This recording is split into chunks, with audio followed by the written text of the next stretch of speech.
Bonjour à tous. Bien que le modèle d'analyse Dupont puisse être un outil très utile pour les investisseurs, il n'est pas sans faiblesse.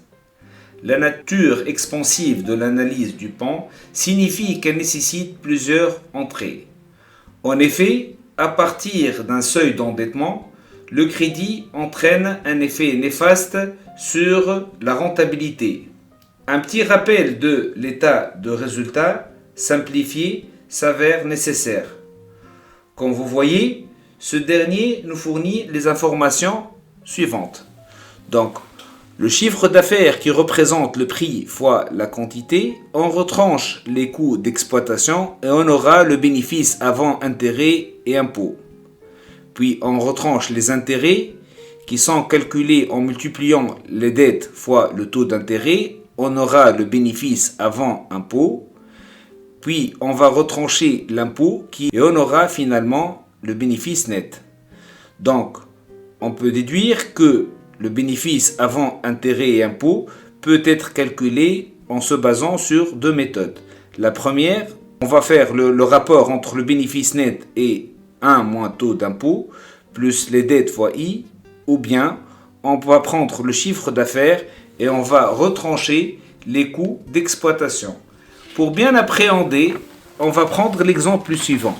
Soit une entreprise X qui opère dans un secteur caractérisé par une rentabilité de 15%. Et on va prendre trois scénarios de financement. Le premier, on va supposer que l'actif total est financé uniquement par des capitaux propres.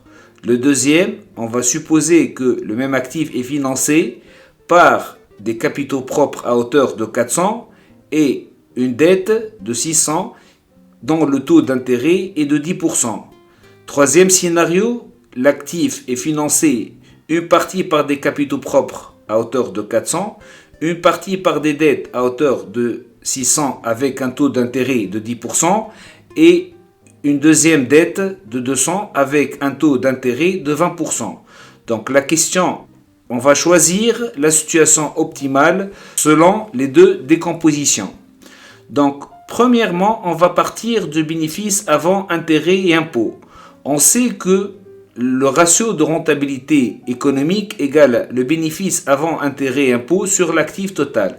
Ainsi, le bénéfice avant intérêt et impôt est égal à l'actif total fois 0,15. Dans la première situation, le bénéfice avant intérêt et impôt va être égal à 1000 fois 0,15, donc 150. Deuxième situation, 1000 fois 0,15, donc 150. Troisième situation, 1200 fois 0,15, donc on aura 180. Puis, on va retrancher les intérêts.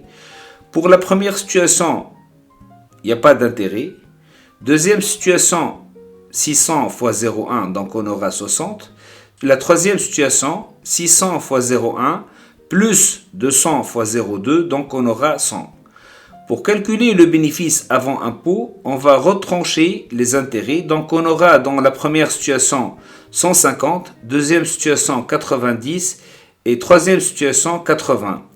Pour calculer l'impôt, donc comme on a vu, on va multiplier le bénéfice avant impôt par le taux d'imposition, à savoir donc 0,3. Donc on aura au niveau de la situation 1 45, deuxième situation 27 et troisième situation 24. Donc finalement le bénéfice net va être égal au niveau de la première situation 105, deuxième situation 63 et troisième situation 56.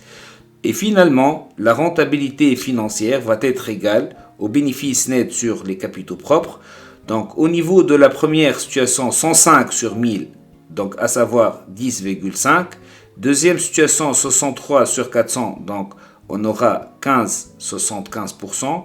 Troisième situation, on aura 56 sur 400, donc 14%. Selon le ratio de la rentabilité financière, la situation 2 est la situation optimale puisque le taux est le plus élevé, donc 15,75 c'est la situation idéale. Ce qui est en contradiction avec la décomposition Dupont qui stipule que la situation 3 est la situation optimale meilleure puisqu'elle correspond au coefficient d'endettement le plus élevé. Donc il y a un paradoxe. Et on va voir au niveau de la capsule 3 que la situation 2 est la situation idéale, optimale, puisque l'effet de levier est le plus élevé. Ainsi, on peut conclure que les deux décompositions vont aboutir à des résultats différents.